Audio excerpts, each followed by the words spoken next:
tapos gagawin ko sa'yo yung ginagawa mo sa akin, matutuwa ka kaya? Doon ako lagi, yun ang batas ko. Basic rule, golden rule, do not do to others what you do not want others to do unto you. Do unto others what you want others to do unto you. Hanggang sa dulo, mananatili pa rin ako. Tanong ko naman dito, pag tayo nag-hire ng leader, it's usually one of two things. May experience or may qualification. Which one is better? Yung ugali ang tinitignan ko. Diretso. Diretso, yung ugali ang tinitignan ko. Hindi ako kumukuha ng palag-palag sa akin. Okay, sige, wala tayong pag-uusap. Meron kang experience. Okay, sige, wala tayong pag-uusap. Galing ka ng UP o PUP. Wala akong pakialam dyan, diretsahan lang. Basta ang management pumapayag na qualified ka, ang pipiliin ko pa rin sa lahat ng mga qualified na yan, yung matino ugali. Diretsahan. Hindi ko kailangan ng pumapalag sa akin. Bakit? Kasi I know my direction. You are welcome para mag-suggest ng direction. Welcome ka para sa mga maliliit na detalye ng direction. Pero isusupersede mo ko, tapos magsasalita ka na hindi maganda sa akin sa talikuran, putang ina ka, gagawa talaga ako ng paraan para matanggal kang hayop ka. Diretsahan lang. Call out ko attention mo. Isang beses, dalawang beses na call out kita. Susunod niya, tatrabahuin na kita. Sabi mo, kinukupal ka ng management. Kukupalin talaga kita. Diretsahan lang. Tungkol sa pag-hire, masakit sa ulo palag-palag. Hindi ako kumukuha ng mga taong palag-palag. Either lahat kayo sumasang-ayon sa akin, tapos welcome kayo na mag-suggest, kasi baka kasi meron kayong nakikita na hindi ko nakikita. At hindi naman ako para dunung-dunungan, para yung mga hinakita mo na hindi ko nakita, hindi ko i-acknowledge. Siguro kung napansin niyo kung nagsimula itong live at nandito ka kanina, si Masaya, ina-acknowledge ko na siya yung naka-figure out nung konsepto na ilulubog dun sa, sa sabaw, yung mga karne na galing ng freezer, na luto yun dun na ilulubog sa sabaw. Para hindi na natin kailangan magpakulo pa ng hiwalay na tubig, yung mismong sabaw nung karne na yon, masama na mismo dun sa sabaw nung sinigang. Ina-acknowledge ko yun na siya talaga yung nakaisip nun. Kasi andun ako sa konsepto na 48 laws of power is there, na have everyone do the job and take all the credit. Understood na yun, nagkakaintindihan na tayo dun. Pero ako kasi, I'm a big believer nung konsepto na give credit to whom credit is due. Sobrang importante sa akin na na-acknowledge ko bawat tao ko. At sobrang importante sa akin na yung acknowledgement dun sa mga tao na yun nararapat. Bakit? Kasi in-acknowledge mo tao, sablay naman ng pagkaka-acknowledge mo. Sabi ni Attorney Pasing, praise undeserved is slander in disguise. Pupurihin mo tao, ang ganda-ganda mo naman. Pag nakita mo naman, baliko yung ilong. Ano ba yun? Kids mo yun? Pupurihin mong good job. Alam mo naman, sablay yung trabaho. Diba? Pwede mo namang i-sandwich diba? Sandwich approach. Good, bad, good. Diba? Pwedeng sandwich approach. Good, bad, good. Pero puro good lang lahat. Diba? Ano nangyari? Puro ka papuri, wala naman sa hulog. Di para nilalait mo yung tao na nang wala sa lugar, mag-i-improve ba tao sa panlalait mo nang hindi sinasadya? Baka nga ikaw, di mo naman nilalait mo yung tao dahil ang pangit din naman ng mga trabaho niya, tapos comment mo pa, ano kalokohan yan? Just for the person to feel good? Diba? Sa akin, diretsahan lang. Ako, simple. Alam agad ng mga tao ko yung batas ko. Ang batas ko simple. Hindi ganun kakomplikado. Hindi sobrang komplikado.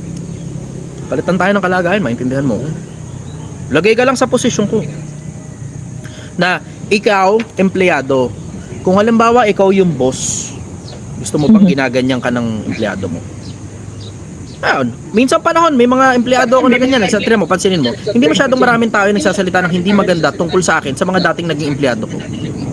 Bakit? Kasi yung simpleng konsepto na bago sila umalis dito o bago sila natanggal o kung ano man ang nangyari para mahiwalay sila sa Project 1M, pinapaunawa ko sa kanila, palitan tayo ng kalagayan, Brad. Ikaw lang lumagay sa lagay ko. Halimbawa, ikaw may-ari ng Project 1M o ikaw yung may-ari ng hanap buhay. Tapos yung ginawa mo sa akin, sa iyo ko kaya gawin, matutuwa ka kaya?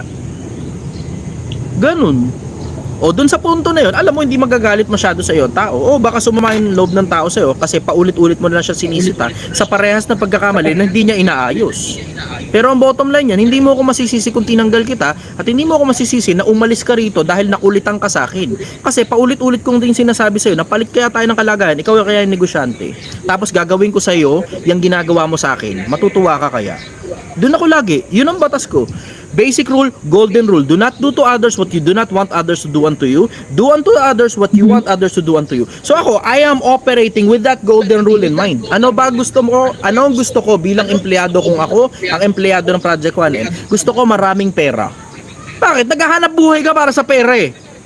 Basic. Sobrang basic nun. O ngayon, ang mga tao ko ngayon, sagana sa pera. Hindi ako madamot sa pera. Hindi talaga.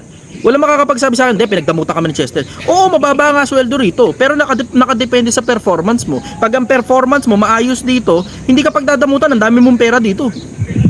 Hindi. Maayos ang trabaho mo, maganda resulta mo, asahan mo rin puno ang bulsa mo pag nandito ka sa bakurang ko. Oh. Ngayon, basic principle. Pero hindi rin naman ako pumapayag na magsasalita ka na hindi maganda sa akin sa talikuran. Tangina mo, I help put food on your fucking table. Tinutulungan kitang magkaroon ng pagkain, ang lamesa ng pamilya mo. Tapos magsasalita ka hindi maganda sa akin. Brad, kung hindi mo kayang sabihin sa akin sa mukha ko, sarilinin mo na lang. Hindi yung kikwento mo pa sa mga katabi mo, Brad. Ganun sa akin. Sobrang simple sa akin ng konsepto. So ngayon, wala masyadong maraming nagsasalita na hindi maganda tungkol sa akin. Bakit? Kasi siguraduhin mo muna na bago ka magsalita sa katabi mo, dapat sinabi mo na sa akin yan. Kasi kung mabaho ang pa ako, sa iba mo sasabihin, paano ko maaayos yung sarili kong problema? Kung may putok ako, sa iba mo sasabihin, paano ko maaayos yung putok ko? Sabihin mo sa akin para magawan ko ng paraan. Ngayon kung palagay ko, wala sa hulog yung bagay na nasa isip mo, then it is my job to set your expectation. Iaayos ko expectation mo kung palagay ko mali yung mga bagay na napapansin mo. Bakit? Kasi may mga bagay talaga ganun eh. Siyempre, in every rule there is always an exception. May mga pagkakataon talagang nagkukulang ka talaga sa pag-aabiso sa mga kapwa-tao eh. Hindi naman kasi lahat ng bagay kayang i-abiso ni Cesar sa'yo na isang bagsak. Hindi. Minsan may mga pagkakataon nagkukulang ako. At tanungin mo lahat ng empleyado ko, tanungin mo. Gaano karaming beses nyong narinig si Chai Chester na umamin ng pagkakamali niya? Ang sagot sa'yo niyan, marami. Palagi. Bakit? Hindi naman dahil ako may-ari, hindi na ako nagkakamali. Hanggang sa dulo, mananatili pa rin akong sumasagot ng mga tanong. Mananatili akong hindi interesado sa politika. Mananatili akong hindi interesado sa pera. Mananatili akong hindi interesado sa kasikatan, sa kayamanan, sa kapangyarihan, sa katanyagan. Mananatili pa rin akong sumasagot sa mga tanong ninyo sa pag-ibig at sa pagmamahal sa akin.